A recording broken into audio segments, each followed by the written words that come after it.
is lined up for the kickoff. Number 21 sets a return.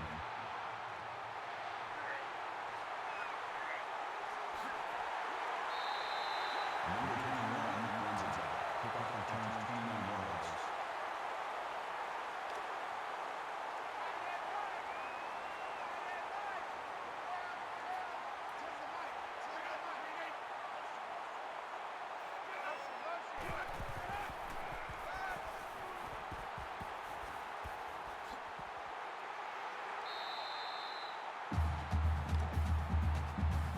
Yard gain.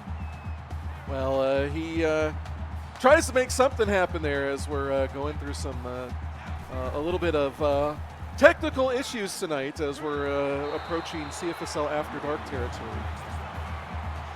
Alistair Kai approaching the marker there, makes it 3rd and inches after picking up 8.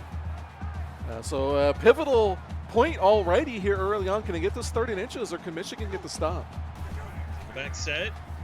3-step drop. Asiata going short to the walk-on tight end Hal, and he'll get 8 yards himself to move the sticks. So it's been a little conundrum of calamities on this opening drive, but Notre Dame gets the first down. Read option keeper Asiata cuts it back inside, spun down, still technically live play, but it's a 10-yard gain, 2nd and inches. Well, so on the first down for both of these series, Asiata scrambles. This time a little bit better than the first one. Single back set, 2 tight ends, 1 either side. Handoff, Kane State the 3rd, right up the middle, and the running game gashing the Michigan defense early on. So far, so good, as they're getting going, using the run game. Open up some room, possibly, for these wide receivers. Dijon Swan at the top of the screen wants some action. Asiata to throw, 4-man rush, and he's going to go short of that pass. Intercepted, and taking it back is a walk-on, and he's going to outrun Alistair Kai for 6.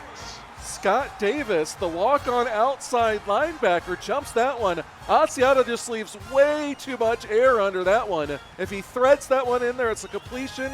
He lofts it over there. Maybe the chilly weather here got to him a little bit, but a huge play for the Michigan defense. And what a way to kill an opening drive, Mike. You know, we talk about this game having the playoffs written all over it. Michigan, they're playing like it. Well, Michigan is, but Notre Dame needs to start playing like it. Dijon Swan on the return, gets out to about the 26-yard line. We did see our first kick return for a touchdown of the season in the first game tonight. We did. Tom Pence was able to bring it back. Dijon Swan was one of those guys that had odds on it. We'll see, even if he's not going to be the first, if he can get one tonight. Asiata going to load up and throw to the right sideline. That's Dexter Jackson, but he's ruled out of bounds and therefore an incomplete pass. Asiata doesn't look right now. Maybe it's the cool weather, maybe it's the pressure of this game, but he needs to pull it together. Swan coming in motion, tight to the formation, 3-man rush, and a quick throw underneath. That's Caden St. the 3rd, picking up 2. Well, and St. there was a little unaware of where the sideline was. He didn't need to go into that sideline catch mode there. He could have turned upfield, but might have cost him some yards. Asiata going downfield there and reaching for that one is the 3-star Pearson Gillum. Well, Pearson Gillum knew where the sideline was, and he does a good job of tapping his toes on the sideline to get the Notre Dame first down. Asiata is still trying to work his way out of the interception that went for 6 points on their opening drive. The Michigan offense hasn't even touched the football yet. It's Asiata to throw here, and it's short as Alistair Kai gets 3 yards. Asiata just a lot like Griffin Jelkic in the last game. Jelkic struggled a little bit early on. He needed to find a rhythm. First drive, not ideal, but just find a rhythm, bounce back from it, move your team down the field. Asiata with 3 receivers in a draw play for Kane St. the 3rd. The Michigan defense, though, read it the whole way. Yeah, right now the Michigan defense playing a little bit better than the Notre Dame offense. Cletus Castle getting in there for his 3rd tackle already. He wants to have a big night, as does this Michigan defense. Even though Michigan's 1-4, they're 1-2 in the Big Ten, they could win out and still have a shot to win the conference crown. Backfield, Asiata taking a shot at the left side. And a huge shot from John Hill Jordan, but Dexter Jackson hangs on. Yeah, credit to Dexter Jackson for hanging on to that one, but John Hill Jordan did everything he could to try to separate the receiver from the ball, but he holds on to it. So kudos to the wide receiver. What a collision there, but it sets up 1st and 10. Ball spot at the Michigan 31-yard line is Asiata going short here. And that pass caught by Jackson, who got his bell rung on the previous play. Well, this is a good way to be diverse on offense. You go to Jackson on the outside, then you go to him over the middle. That's what this Notre Dame offense needs to do to keep the Michigan defense guessing. Asiata motioning Alistair Kai. Speed option, Asiata keeping it. And he's got blocking before he gets blown up by Jordan. Well, I don't usually like having the big guy run because he's not the most fleet of foot, but he actually had Dijon Swan out there. Swan was a little quicker coming back to make that block that could have been 6. And off here, Kane Saint the third, running off tackle, left side. Saint reaching for the end zone, but they'll mark him down at the 1. Well, and that's what the read option does on the backside, getting Asiata involved. Now it makes them keep a guy at home, and it keeps field there in space for Saint. The backfield, Asiata to throw.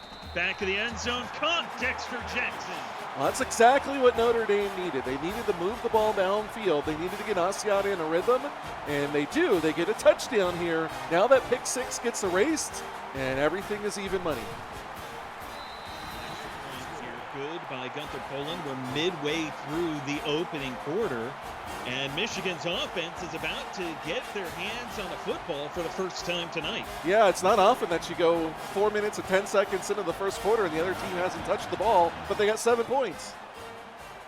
That is the case we find ourselves in, and there will not even be a return with this kick, as this one kneeled and way back in the end zone. So Tanner Jones and Dior Chapman will take the field. Well, Tanner Jones, very gifted runner, as is Dior Chapman, so Notre Dame's really going to be on their feet tonight. They're going to open up that way. Shoto Pence closing quickly and forcing Dior Chapman backwards. Yeah, Chapman comes into the game 545 yards with 5.4 per carry. A lot of 5s and 4s in that stat line, but he's had a really good season, and he with Tanner Jones makes it very difficult running the ball. They're going to go back to Chapman here, and he lost one on the previous play. This time around, he'll get 5 yards on the carry. Yeah, Michigan number 2 in the league running the ball, second to Nebraska, and unsurprisingly, these two running backs and quarterbacks are built very similar. And in a motion, triple option, Tanner Jones keeping it, Whoa. and he'll pitch it anyways, and Notre Dame, now the ball's still free, and finally Notre Dame comes up with it inside the 20. I'm not sure what just happened there. Tanner Jones, I don't even know what he was thinking pitching that ball. He had nobody to pitch it to, and then it gets kicked around. And finally, Notre Dame jumps on top of it. The booth is going to have a look to see exactly where this should be spotted. Shoto Pence end up coming up with this one, and I don't even know what to make of this. I guess they're checking to see if Chapman fumbled it. Yeah, because what did Chapman recover? But no, it looks like he didn't have possession. The ruling on the field is reversed. Well, they do reverse it.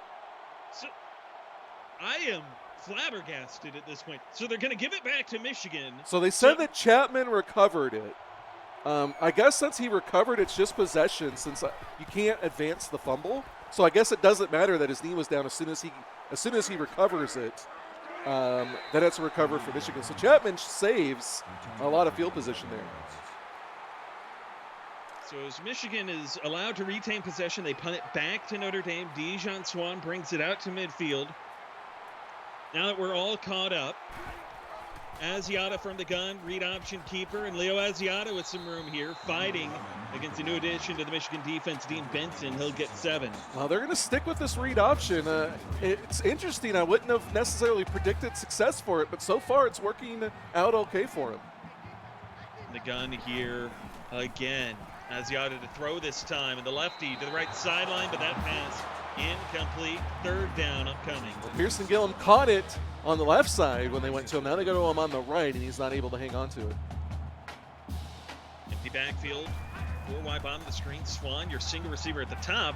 And Asiata downfield. The strike for Kane St. III. We don't see that a whole lot with Caden St. We'll see him on checkdowns, but we don't really necessarily see him out running deep routes like that. I like that. He's a speedy guy. He's got good elusiveness in the open field. I think it's important to get him the ball any way you can. Full spot at the 21-yard line. 2-by-2 look here. Leo Asiata from the gun. And off. Kane St. III running right, and he will advance this into the red zone.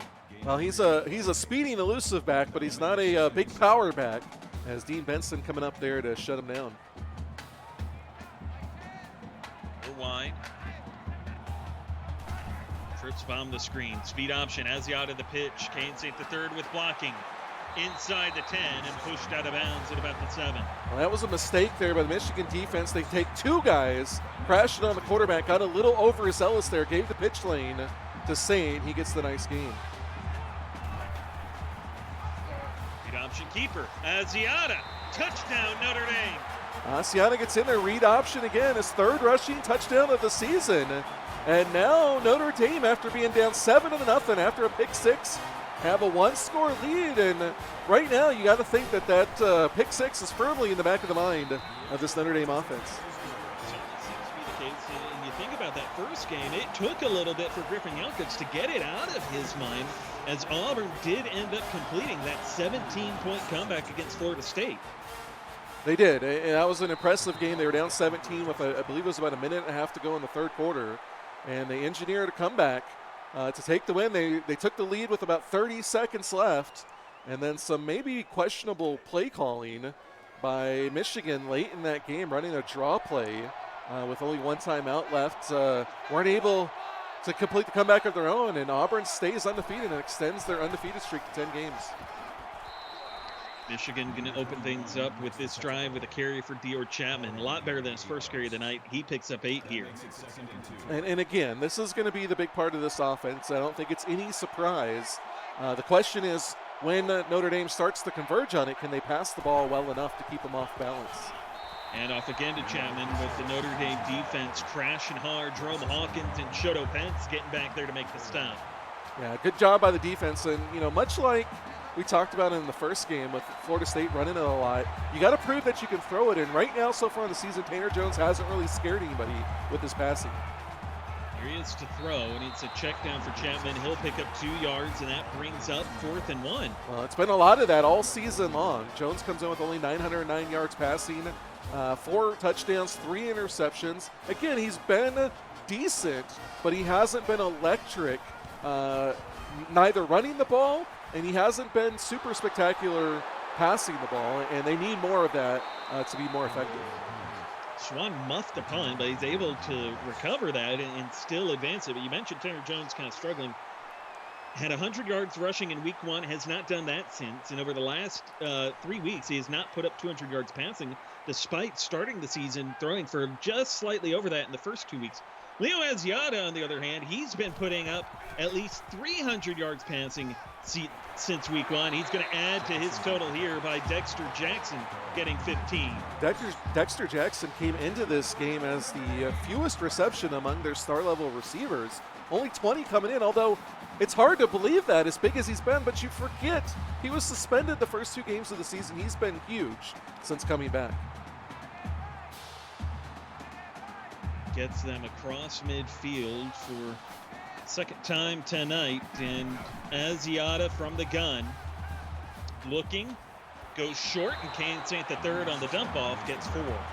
Yeah, just a little check down there, and again, I like what I'm seeing for Asiata. Don't try to force it, take your check down, especially a guy like Caden St. He's got some escapability. He can shake off some defenders. He can make guys miss. So if you got an opportunity to check it down to him like that in open field, do it.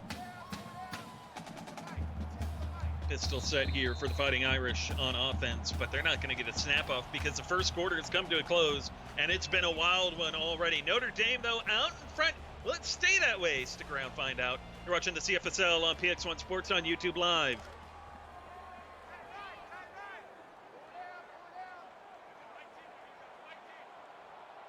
Start of the second quarter, and Notre Dame under center here with Alistair Kai in the backfield, as Asiata going to float that one to the walk-on fullback, and David Diaz will get the first down.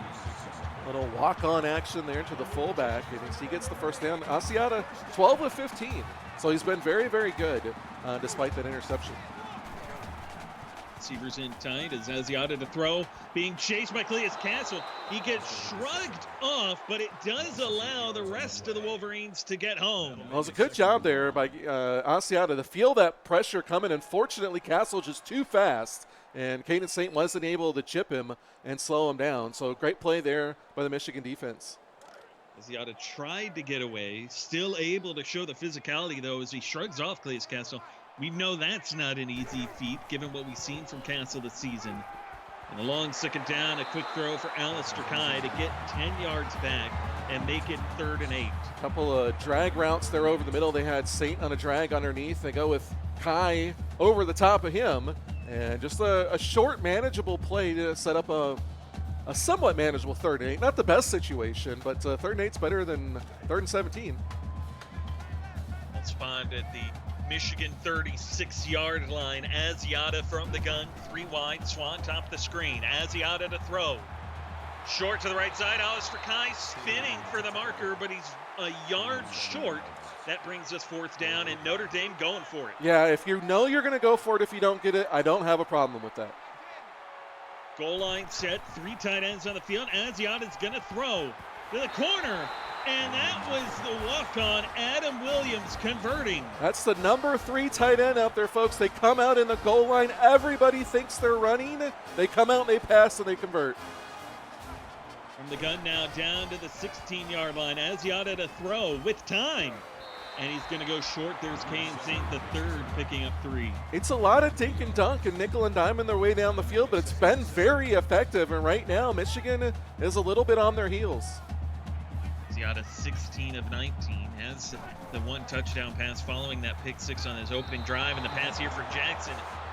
Took a shot there, and he will drop that 3rd and 7. I thought that could have been a fumble. It looked like he took a step before he dropped that one, but they just call it a standard drop. Receivers in tight, there's 4 of them. It's Asiata throwing back in the end zone. Dijon Swan could not hold on. What a gutsy throw there by Leo Asiata. I was shocked that he threw it, but he threw it to Swan and he came down with it. Just couldn't get a foot down. 30 yards away, Gunther Poland is called upon, and he delivers to make it a 10-point game with 6:11 to play in the first half. Well, right now the Notre Dame offense is beating the Michigan offense 17-0. It's time for Michigan to put something together on offense. And you point that out, yeah, Michigan's only points tonight on that pick 6 on Notre Dame's opening drive. Yeah, it's been all Notre Dame since then. It really doesn't seem like that pick 6 really did much for Michigan. Their last 2 drives, 3 and outs for the Wolverines, as Chapman going backwards here to open it as Shoto Pence again. That was just a great play by Pence, who's already got 3 tackles for loss in this game. Was out there blocked. I thought it was going to be a nice run on the outside for Chapman, but Pence does an excellent job to shed that block and make the tackle. 2nd and 12, Tanner Jones from the gun. There he is to throw to the middle of the field, and Trey Greer out across the 30. He'll pick up 7 and make 3rd down very manageable. Well, the thing that's interesting about this Michigan offense is, unlike a team like Nebraska, they have a lot of star-level talent at wide receiver, and you see Trey Greer, one of those. Quick pass here to some more of this talent. There's Trey Jackson picking up 11 yards with his first grab. Yeah, a ton of talent out there. They got a 5-star in Pepino, 2 4-stars in Greer and Jackson. So they have the receivers out there to allow Tanner Jones to throw the ball around and create openings for the running game. He just hasn't really threatened it yet. Handoff, Chapman running left, and Shoto Pence will wrap him up after a gain of 5 there, 2nd down. Well, Pence is on pace for possibly his best game of his career. Already got 5 tackles and 3 for a loss here early in the 2nd quarter. Pistol set, Play fake. Jones, quick throw to the tight end Oliver Bott, but nobody on the Notre Dame defense fooled as Bott is driven backwards for a loss of 1. Yeah, 4-star Oliver Bott, tight end. So again, a lot of talent out there. And this is the thing that really is holding Michigan back is when they go with play fake there, your play fake there is the threat in the defense, so they open up. But if you're just going to go play fake and check it down into the flat to your tight end, you're not really scaring the defense. Gun, Jones to throw, quick throw to the right sideline, and that pass caught.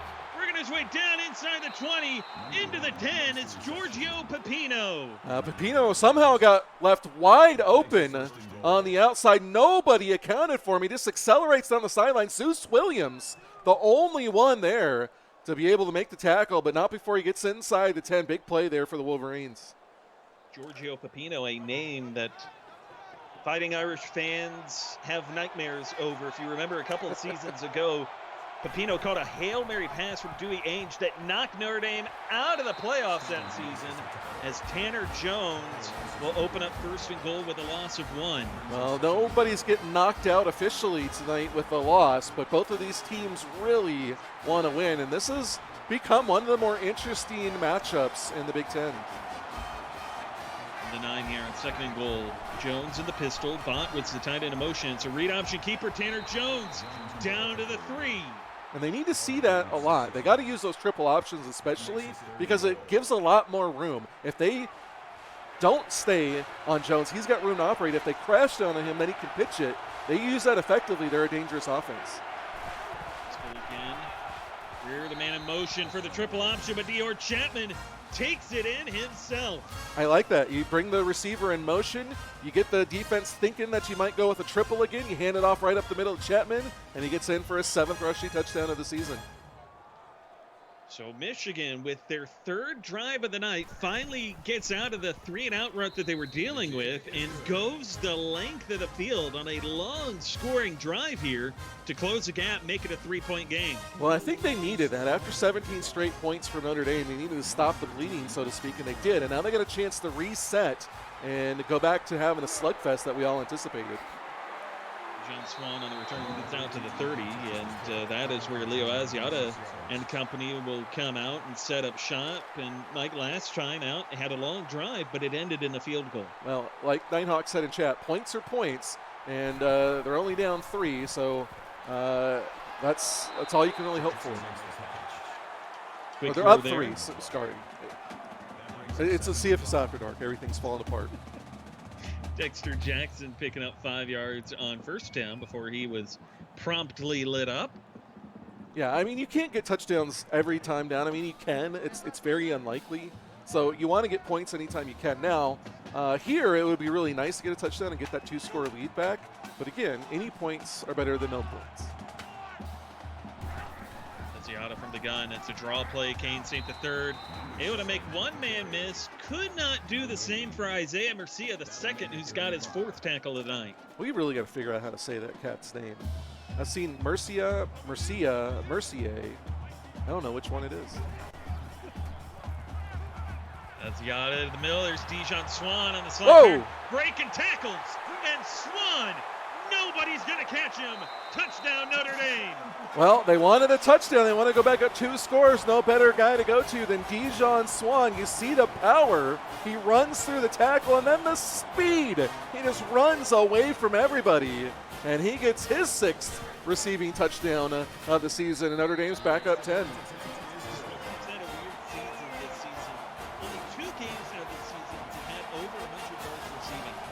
Those 2 games, they were up above 150. And on top of that, those were the only games he caught touchdown passes, and he caught at least 2 of them. Yeah, he's kind of been boomer bust to a degree. Well, if he's got one, they would definitely take another one. Pepino off to the races, but he's corralled down at the 38. Tanner Jones and company looking to respond. Trips to the left side, hand off Chapman, finding a crease, breaking a tackle. Dior Chapman getting across midfield. Nice run there. They got to go back to the run game. Keep going with Chapman. He's only averaging 4 yards a carry, but you keep pounding it, and you got to set up opportunities for Jones to try to beat you deep. Michigan with this drive working hard here. First down and 10 as they are across midfield. Handoff, Chapman to the inside. He's got a first down across the 35-yard line. And again, keep pounding the rock. It's the story of this team, really. 200 yards a game they run for, but about 100 yards behind Nebraska. Two tight ends on the field. Handoff, Chapman running right, or running left, excuse me, but bottled up, and it's a loss of 2. Well, and this is the lack of passing game that really hurts you here. Is they'll let you get a couple, and now they're starting to converge on the run. Now, can you beat them deep, or can you put together a string of passes to make them play more conservative? Handoff, Chapman trying to read the defense and find the cutback lane. He's able to get back the 2 yards he lost, but Mike Tanner Jones in a really difficult spot now. Yeah, and he's this team. Well, I guess Tanner Jones, little guy, 5'9", doesn't have the biggest arm. You don't want to put him in long third downs all night. Blitz in his face, but Jones to the left side and nearly intercepted by Pharaoh Thomas. Yeah, Pharaoh Thomas saw the interception and didn't pull it in on the sideline, and Michigan escapes and still got an opportunity at points. Cassius Castle on the field. This one officially 51-yarder in front of the left hash. He nails it. Oh, nice kick there by Cassius Castle as he hits his 8th field goal of the season on 9 tries. So he's had a nice debut here for Michigan, and now they're only down 7, but they need their defense to get some stops here against the Notre Dame offense. Swan with this return. Hurdles one man, or more of a hop, really. I think he had him around his leg, and he was trying to hop out of it. But you look at this Notre Dame offense and the way they responded from that early pick 6. 4 drives, all of them ending in points. Yeah, I mean, outside of the pick 6, it's been all Notre Dame on offense, and so this defense got to find some more ways to get stops. Halfback screen right side. Kane St. III had a lot of room, and then Cletus Castle closed quickly for a loss of 2. Yeah, Castle's big on this defense. Already got 7th tackle. Him and Shoto Pence are going to war tonight. Asiata flanked in the backfield. 4-man rush. He wants it all for Swan down inside the 35. We talked about it earlier. Dijon Swan's kind of boom or bust. He either has a huge game and a couple of touchdowns, or he's not utilized as much. It looks like they know the pressure on this game and the gravity of this game, and they're going to go to him, and it looks like he's going to have another one of those big games. He was matched up against Bray Ward, and he beat it. And as you said, tonight looks like it's going to be boom night for everybody's favorite mustard bird of the Fighting Irish. It's Asiata to the right, and Alistair Kai gets 3. Is he the favorite mustard bird because he's the only mustard bird? I mean, he doesn't have a choice. I mean, he said he's everybody's favorite. He's got to be everybody's favorite. But I mean, if there was only one mustard bird, could you not like the mustard bird? I mean, you could, but he's still got to be your favorite mustard bird. Why? How do you many have to have mustard a birds favorite? do you know? I mean, it's kind of like saying, I have a favorite zit. You don't have to have a favorite if that's your only choice. I'm sure everybody does like Dijon Swan. I'm not saying that he's a zit, but I'm more critiquing David's choice of words there.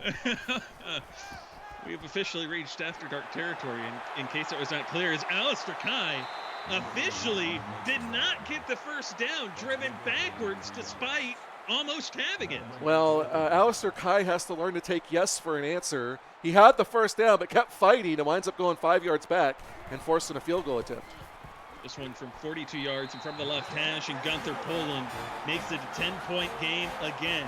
Hey, look at this. We're 3 for 3 on field goals. Yeah, that's Fryer Cook missed one earlier tonight, and that's rare. It is. It's been a very strange night. Juice Staley cannot get quite to the 25-yard line, and Tanner Jones has got 48 seconds to try and make this a one-possession game. See, Kenny brings up a good point. Is Mustard Bird everybody's favorite, or is he everybody's most hated Mustard Bird? I think it depends on whether or not you have to play him that week. Jones swinging this out right side. Chapman shakes one. cannot shake free of the second tackler, and he'll lose 4. I'm sure that Michigan isn't a big fan of the mustard bird right now. They're also not a big fan of throwing the ball more than 4 yards downfield. Or behind the line of scrimmage. No, they're a big fan of throwing it behind the line of scrimmage. Oh, okay. Past the line of scrimmage, they're a little bit more iffy on. They're not a fan of trying to hurry up and put points on the board. Clock continues to run. Michigan's got 3 timeouts. They haven't burned any of them. And Jones still going to take his time with this. This should be the last play of the half. Well, I think it's a battle of Michigan is ready just to wave the white flag, and Notre Dame wasn't sure. They don't want to give them a timeout in case they decide to keep putting the drive together. So it looks like we're at a stalemate, and Michigan's just going to run it out on one more play. Jones to throw.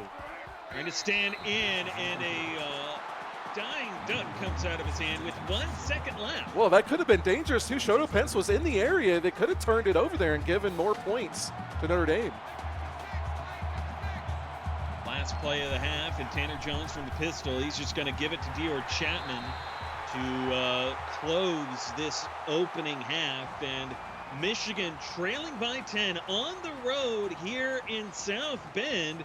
And as both teams head into their respective locker rooms, trying to make adjustments, we'll head into the studio. And Mike, a wild first quarter, a bit more of a expected second quarter. Your thoughts? Well, to a degree, I still think Notre Dame is in firm control of this game here in front of the home crowd. I mean, it started off with that big pick 6, but after that, it's been all Notre Dame. They're outscoring Michigan 27-10 since then. They've been using the read option with Asiata well. They've got the passing game going, and the passing game, despite this one big play to Pepino, hasn't really done a whole lot for Michigan. So I think it's going to be a case of adjustments. If Michigan's able to threaten with the pass game in the second half, they can work their way back into it. But if they're only going to rely on the run game, they don't really make it that difficult for the Notre Dame defense.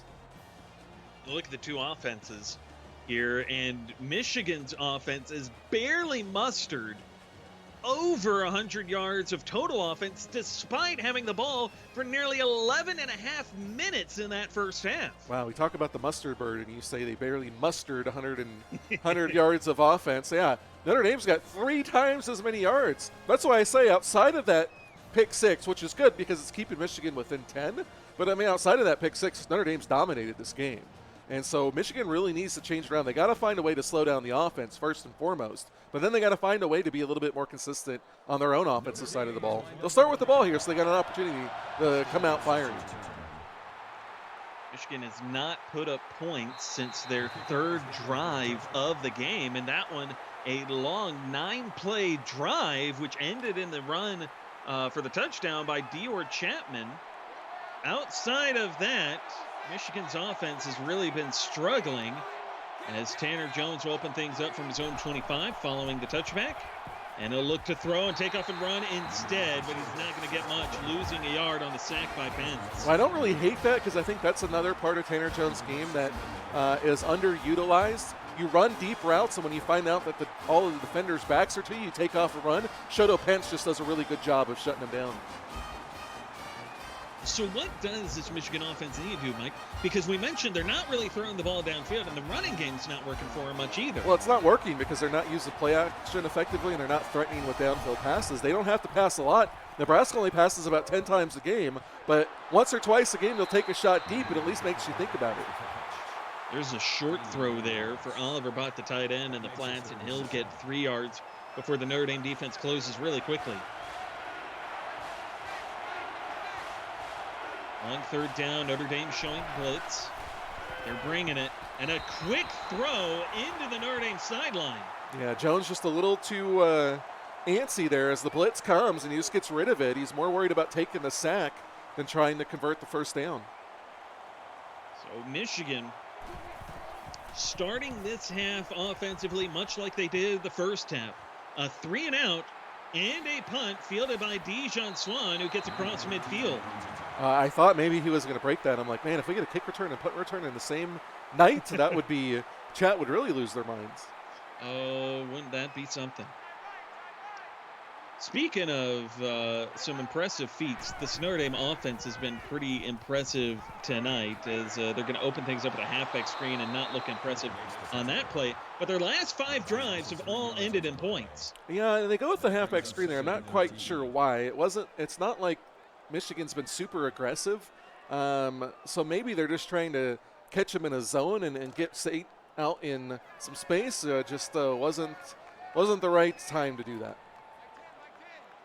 From the gun, Leo Asiata to throw. Halfback screen again. And he will throw that one away. I'm pretty sure they were going to get a penalty if somebody touched that one because there was 2 or 3 linemen downfield, and that wasn't going to work out well. Long third down. Dijon Swan, bottom of your screen. And one-on-one, and Asiata wants him for 6. Yes! Touchdown, Notre Dame! You can't stop him. You can only hope to contain him. Dijon Swan beating John Hill Jordan there. And again, using his speed to run away from him. His 2nd touchdown of the night. And he's up. I think he's already over 150 yards now. We'll have to see it from the truck, but you mentioned it. 150 yards and 2 scores. That's what Notre Dame needs, and Swan's delivering. His 2 touchdown catches tonight have been long plays. His first one was from 65 yards away. This one a little bit less than that, 51 yards away.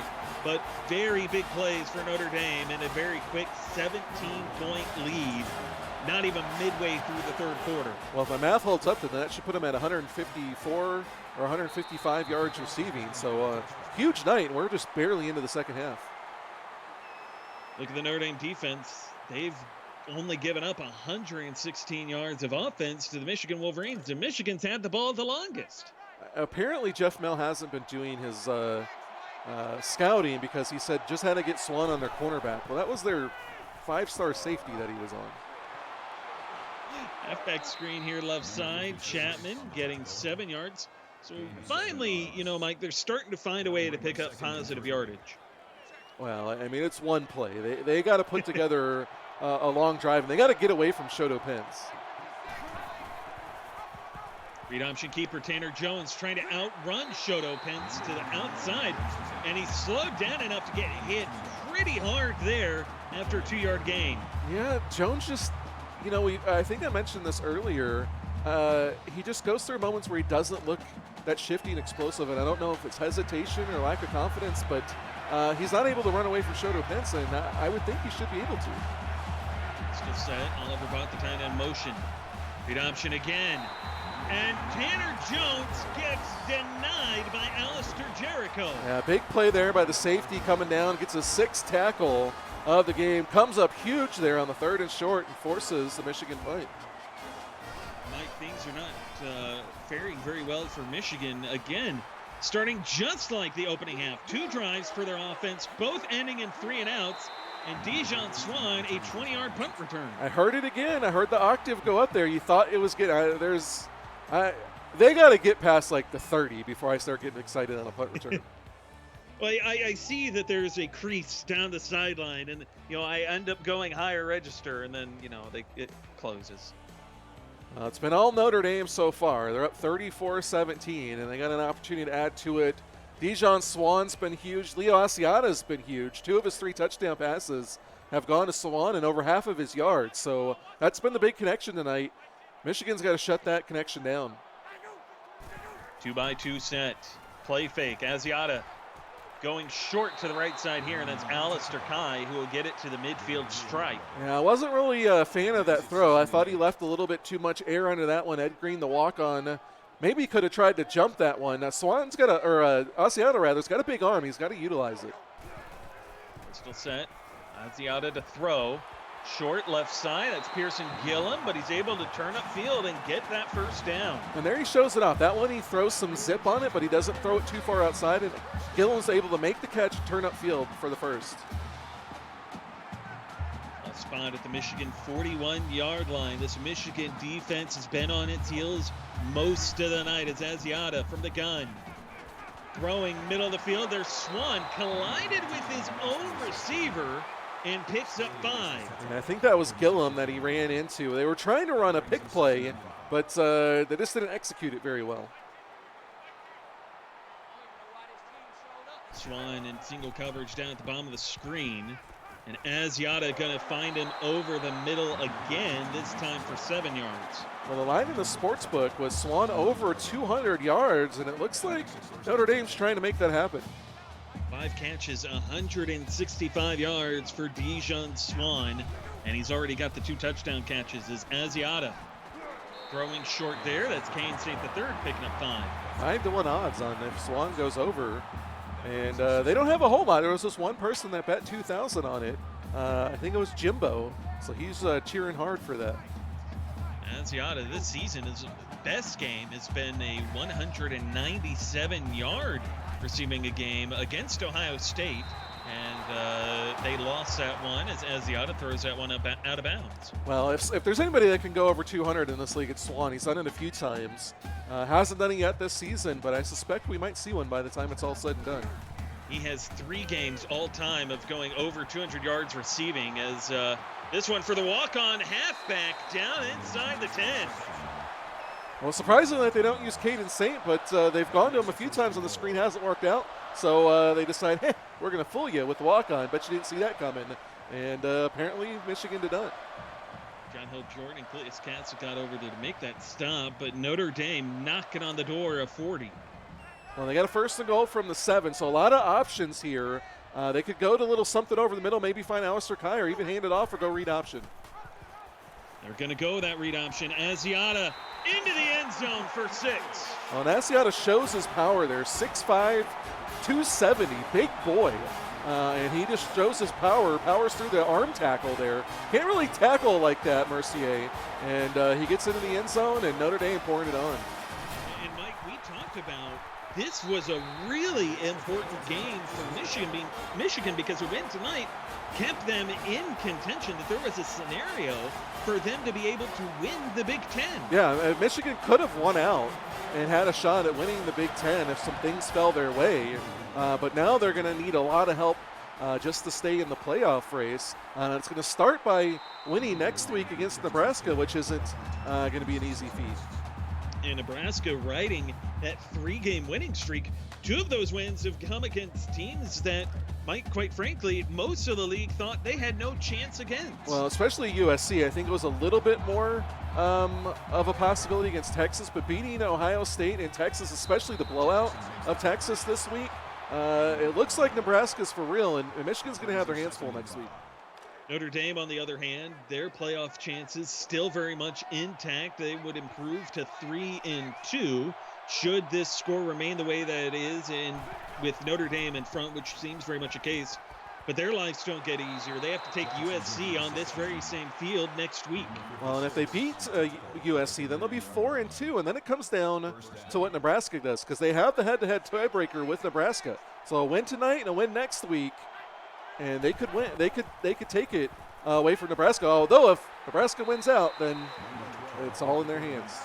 Well, and Luke Mingus here getting the sack and forcing a long 2nd down, but that Notre Dame USC game, which is very important, that is your leadoff game for Week 7 right back here on YouTube Live. Well, it looks like it's going to be a huge game now, as both of those teams are going to be playing for their conference title hopes. And as Monday continues, that Monday will remain Big Ten night because Texas goes to Outson Stadium to take on the Oregon Ducks, just like Tanner Jones is taking off for the first down. He lost the ball. Well, a 2nd fumble of the night, and he's got to be a little bit more careful with the football. He's down big here. If there's any time to try to threaten teams with the option to pass, it's now. 3rd and 2.5 minutes to play here in the 3rd, and Dior Chapman's got the first down and more. 10 yards on that run, but Chapman is 13th carry. Well, when you're down by 24, you might as well just pad the stats running the ball. Alistair Jericho getting his 7th tackle. Oliver Bach, the tight end, in motion, and Jones to throw here, and that pass nearly intercepted by Jerome Hawkins. Well, that's probably why they don't throw it very often, as Jones is just not as crisp as you'd like to see, and he's got some work to do in that area. Either you got to figure out a way to make him more explosive running the ball, or you got to get him to be a little bit better passer, and Michigan's kind of trapped in no man's land in that regard. So what is it that you have to do? Because we've seen teams that are similar in terms of a backfield, in terms of quarterback, like Nebraska. You got to be like They're Nebraska. finding ways to have success. You got to be, but they're running. They're a lot more diverse in their play calling. Like I said, they only throw it about 10 times a game, but they run for 300 yards a game. They are a much more explosive. Michigan, and I think it's partly because of guys like Pepino and these 4-star receivers is they want to throw the ball a little bit. They want to try to get those guys involved, and it's caught them in a spot where they're not good at anything really. Well, and they're not good on converting on 4th down because a give to Chapman gets back to the line of scrimmage and nothing more. Notre Dame will take over and look to continue to have a big offensive night. Well, I think it's more of staying on Michigan. It's more of a realizing what you are, and unfortunately Michigan got kind of caught a little bit this season. They had some 4-stars that were interested, but they also pursued those 4-stars in lieu of other positions. And, so you have a quarterback who is just a straight option quarterback, and you surrounded him with a lot of receiving talent. It's just, it's kind of questionable the way that team was built, and it's showing that, they're not built. A lot of people have criticized Nebraska for having 2 tight ends. They're the only team in the league with 2 tight ends, but guess what? Those 2 tight ends, they come up occasionally in the pass game, but they're really good in the run game, and Nebraska has built into what they have, whereas Michigan, I think they're trying to build into what they have, but they don't really have the quarterback right now, at least, that's able to make use of all that talent that they have at receiver. And from a running game standpoint, Dior Chapman's one successful win for Michigan. That pass incomplete by Leo Asiata. He had 30 carries for 205 yards against Texas. That was Michigan's lone win of the season. Well, and it's early on in the season, too, where they can catch some people by surprise. They didn't really know what was going on. At this point, everybody kind of knows what they're going to do. They know that they're not really going to threaten you passing the ball. And, I'm not saying that Michigan needs to come out and throw the ball a lot, because that's not what Tanner Jones does. I think they need to accept their fate, much like Alabama did last year. And if they have an exodus of wide receivers who all transfer out, then that's fine. You got to live with what you are, but if you're going to win, you have to win by having Dior Chapman and Tanner Jones beat you, but you have to also figure out a way to at least occasionally throw it to keep them at least honest on defense, and Michigan just hasn't done that all season, really. Notre Dame, on the other hand, been very pass-heavy team as Dijon Swan, 6 catches, 166 yards. He got 1 on the wide receiver screen there, but been pass-heavy with this drive. Well, now the question is Swan going to go over 200, as they have been a lot more conservative here? 30 seconds left in the 3rd quarter. There's time for him to do it as that pass for Pearson Gillum. Lee takes him out of bounds. He'll get 6 yards with the completed throw, though. Well, I think the theme here is Pearson Gillum is best when he throw it to his left. When he throw it to the right and he's going back across, he doesn't get first downs. 3rd and 3, Asiata with pressure in his face, but he connects there. Alistair Kai gets the yard, cannot get the first down. And so Notre Dame going to call upon Gunther Poland here for a 30-yard field goal. Yeah, and Asiata goes over 400 yards in this game. So he continues to keep himself in that player of the year conversation, which, considering his first 2 years in the league is quite an accomplishment.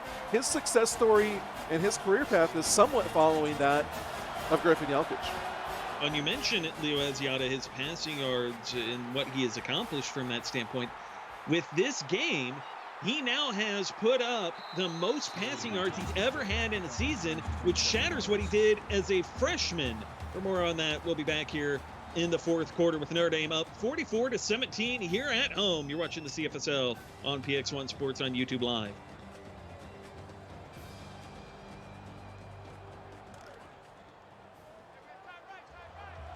Start of the 4th quarter, and as mentioned, Leo Asiata now has a new season high in passing yards, much like he does in touchdown passes. Tanner Jones, on the other hand, here, he'd like a season high in some numbers, and he's going to set that with a run there, trying to add to his total anyway, and he's up to 8 carries, 29 yards. David, what are you talking about at a season high for Leo Asiata? Okay, I totally forgot he was a freshman, in all honesty. Well, he had 506 yards against Ohio State and 461 against Oregon. Those are all this season. Yes, but I'm talking in terms of his total season high. Huh? For Asiata, Yeah. the most passing yards he's had in a season. Oh, okay. Well, you Not said in a game. You said season high, and so Yeah. I was thinking, okay. Oh, okay, So, okay. That's so what I was- career that's what I high was in thinking. passing yards. Yes, a career season, if that makes sense. It's a career high. Okay. we'll go. Oh boy, you got a long way to go before you make it onto ESPN, buddy. I'm still worried. Hey, you know what? Growing pains, right? Growing pains. It happens. Well, it's almost midnight your time too, so there's probably something working on that. Yeah, that doesn't help either. Tanner Jones trying to help his numbers here through the air, might I add, as there's Trey Greer picking up 13. Well, and you see there, I mean, he throws a little bit of touch on there. We still haven't seen Tanner Jones take a shot deep, and that's what they got to threaten with at least a couple of times a game.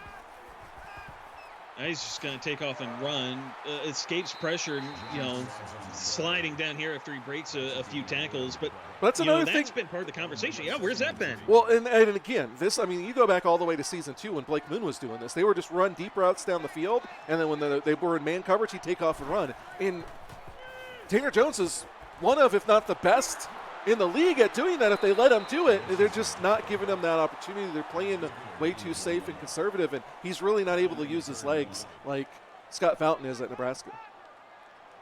Tanner Jones' numbers tonight, 15 of 20, 119 yards through the air. As they only get a yard on the halfback screen on second down. On third down, D.R. Chapman gets the carry, and he gets 9 yards, but still a ways away from hitting 100. Yeah, I mean, at this point, they're just trying to put together a good drives and get some kind of stability to their offense. And, it looks like they're down and they're realizing they're down. They're just going to keep running it, try to work on, their running plays. And, it is what it is, right? It's definitely been the case for Michigan tonight, and some might argue that's been the case for them this season. Well, here they got an opportunity. If they hand it off to Chapman, he can go around to the right. He has all kinds of room. They're going to give it to him. He's going to get to that edge, but cuts back inside. It followed his blocks, but the Notre Dame defense was there pretty quickly, holding him to a 3-yard run. Yeah, Notre Dame did a really good job of pursuing over that way. Chapman also looked like he was a little hesitant. If he just hits the Jets, he might have had a little bit more room. Play fake, Jones throwing left side. There's a wide open Giorgio Pepino who runs over, believe that was Pharaoh Thomas for the touchdown. And that's what they needed. They've needed to do that way earlier in the night. They bring an all-out blitz there. He finds his 5-star receiver who runs through the tackle of Pharaoh Thomas. If you do that in the first quarter of this defense, the rest of the game's completely different. So Cassius Castle will kick the extra point. And, despite the feel good that gives to Tanner Jones and to Pepino and this Michigan offense, they're still down by 20. Well, they still got an opportunity. They're going to go with the onside kick here. I mean, it's not a high percentage chance, but they had one. Pearson Gillum there trying to maybe have another kick return for a touchdown. Do you remember? We have seen that once before. Do you remember who returned the kick return? Was it Michael McKenzie? Was he the one that recovered the onside kick and took it to the house? He played for Michigan. It was a Michigan player? It was a Michigan player who did it. Huh. I'm trying to remember who it was, though. I think it was a 3-star corner. Well, Alan should remember. He's in chat. Maybe he can remind us. And maybe he can. Asiata here reminding you of who's in charge as that pass is intercepted. Well, they went a little aggressive there. I'm not quite sure why. And they challenged Bray Ward with Dexter Jackson. And really no reason to do that. And now they just gave another chance here to Michigan, although I don't think they're super worried about Michigan mounting the comeback.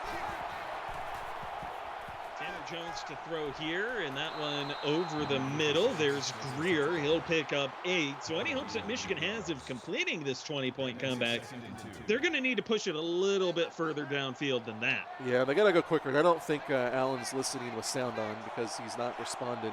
I would like to know who that was now. I don't know why I was thinking it was McKenzie. Probably because Mike McKenzie's a really good tight end, and we just feel he's earned that accolade. It's more than that. Matt, between you and Matt, y'all are kind of the unofficial league historians, but and Matt's not in here, so I don't know. I'm really interested to remember who that was now. I know it was a Michigan player, and I'm trying to think of which corner that was. I know it was one of their 3 stars who did it, and I'm trying to remember who they did it against. It's been a couple of seasons since, though, as Michigan, a 3-and-out following the interception, and Dijon Swan trying to get back to midfield. He won't. He'll get out across at the 45. I'm just trying to remember who did that and who they did it against. Michigan had an opportunity there, and they go right back to the conservative play calling.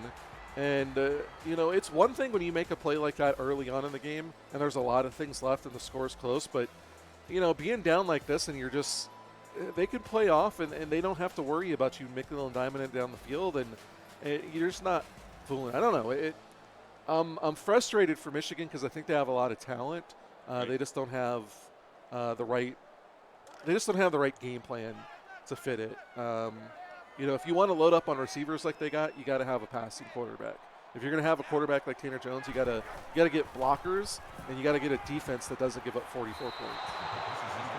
Or you find a Dijon Swan who can do it all, because the man's got the most of the pancake blocks that the CFL has ever seen. Yeah, I mean, that would definitely help if they had some big burly guys out there that were getting a lot of pancakes. They don't. They're just your typical receivers. Yes, it was Buchanan Simons. Thank you, Tyler, was it really? for reminding me that. It was Buchanan 100% Simons. It was Simons? Yeah. That's probably why I don't remember it. But yeah, it was an onside kick, and he took it, and he managed to get it totally around to the weak side of that onside kick formation, and just took it the distance. Man, I don't even remember if Michigan won that game, but I know we saw it. Yeah, what a waste of talent. That guy could have been, really cemented himself as a premier player, kind of like Devin Hill is doing in Nebraska. Man, some guys just they let things get away from them and tarnish their legacy. You've seen a few of those. Way more than I would have liked. Yeah, Notre Dame's got a player in their history that's kind of like we're that. gonna Although talk Leo about Asiata's trying to put together a really good legacy. A great job there to step up and find Alistair Kai to pick up 15. Well, for some reason they're still passing, and the only reason I can think of is that they're like, this is Michigan, and this is a conference game, and we want to scare everybody else. They call it a rivalry game too, and I'm sure that plays a role in it. Do you think that what Michigan did a couple seasons ago on this field plays a role in that too, knocking Notre Dame out of the playoffs? Well, I would think so. Yeah, I mean that was devastating. I mean, a diving catch into the end zone on a Hail Mary. I mean, that's one of the worst ways you can lose. And so sure, I'm sure there's a little bravado into this. Still some saltiness from Notre Dame as Pearson Gillum getting down to the 5. Well, for the first time tonight, Pearson Gillum caught a pass on the right side of the field and got a first down. He's got 5 catches tonight, over 60 yards. Leo Asiata, by the way, 450 passing yards here tonight as Kansas. Which is not a season high, by the way. It is not his season high, no. And neither is that run by Kane St. III. Yeah, that's a guy I wouldn't mind seeing being featured a little bit more now. He's right about. They don't go to him a lot, 8 to 10 carries a game, really. I think he's a lot more explosive than we've seen from him. But you really can't, argue with the success that Notre Dame's had this week and a couple of weeks ago against Nebraska. John Hill Jordan is the one who came down and really put the hurt on Kane St. III. Asiata's going to let time run out here. Well, now they're wanting to milk the clock, that they're inside the 5. They're going to give it to Kane St. III. He is going to run it in, and so Notre Dame drops 50 on the Michigan Wolverines here in front of their home fans tonight. I feel 100% that was a purpose drive. To hit 50? Yeah. 100%. I mean, there is definitely some gamesmanship going on, especially in these conference games. And like you said, Michigan knocks them out a couple seasons ago. I mean, these two teams aren't separated by that much distance. They're both upper Midwest teams and share some space in that area. I mean, it's an important game between these two. It's a late season game. It's one that meant a lot, and you get an opportunity to stick it to your rivals. You take it. It's also interesting, too. This is the 7th meeting in the series. Dior Chapman hit the open field there, got 12. But this is the 7th meeting in the series. They came into this each having won 3 games apiece. And you remember, Michigan won the very first meeting. As you see tonight, Shoto Pence is having 12 tackles, 4 for a loss and a sack. Yeah, I mean, I suspect that this is going to be one of those series that's pretty even. And again, now they go with a nice pass over the middle and they pick up 12 yards. It's too little too late. And, Michigan's done a lot of that this season, that they really try to put it on and do what they should have done from the first quarter, but they wait until the fourth quarter to do it, when they're down by, 20 points. And, we'll see. Now there's only 2 weeks left in the season, and Michigan's got to leave it all hang out. We'll see what they do. A lot of big games coming down the pipe here these next couple of weeks, all across the board, not just for these 2 teams, but the 2 teams we saw earlier tonight, Auburn and Florida State. Those games are going to have a lot of weight. Just all across the board, a lot of big games yet to come in the CFSL this season. Well, Auburn winning that game against Florida State really makes things interesting because it really puts a cluster of teams in there fighting for that number 2 and 3 spot in the conference. Aaron Jones driven backwards in, next week, Michigan fighting for their playoff lives. Shoto Pence, 13 tackles, 5 for a loss. What do you think the odds are that he's going to end up in the player of the week conversation? Pretty good, although I think they gave him a sack on that play, and that was a read option. It shouldn't have been. He had a sack before. Oh, okay. I missed it then, I guess. Halfback screen here. And, that'll scare him. Now we're down 27. Let's run a halfback screen on 3rd down. Put the fear of God in them. 4th and 4. They're going to punt it back to Notre Dame as we near midnight here on the East Coast. Yeah, it's almost like an extra inning baseball game. But much less dramatic. Very much less dramatic here in this case. A minute and a half to play for Notre Dame. Are they going to take shots downfield, or are they just going to feed K and save the 3rd? I don't know at this point. I really think there is a possibility that they come out and they take a shot to Swan. All the bettors who took Swan to get 200 yards are going to be praying for that to happen. I think it was only one. I think it was just Jimbo. Oh, was it just Jimbo? I think so. I didn't really look at that one and say, give it to St. here and he'll get 10. No surprise that Tyler says he hopes Texas misses the playoffs. The over-under in the sports book ended up being 124.5 for Swan. So I don't know where this 200-yard thing there was a prop for 199.5. It was 5 to 1 odds, I think. Oh, I must have missed it looking through that then. Okay, okay, I gotcha. Saint there picking up 7 as this clock continues to get salted away. Neil hasn't been listening to my commentary against Michigan all season because I've been brutal on Michigan all season long. Tonight is nothing new.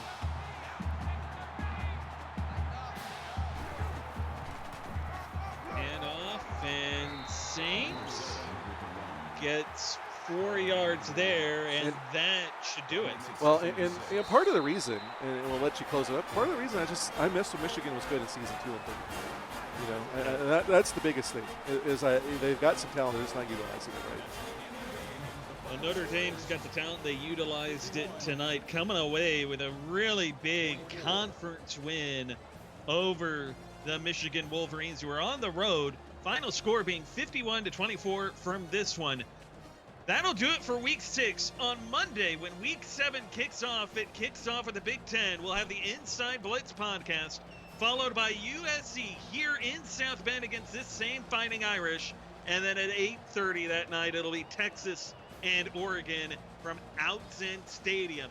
For Mike, I'm David. We'll see you back here on Monday night.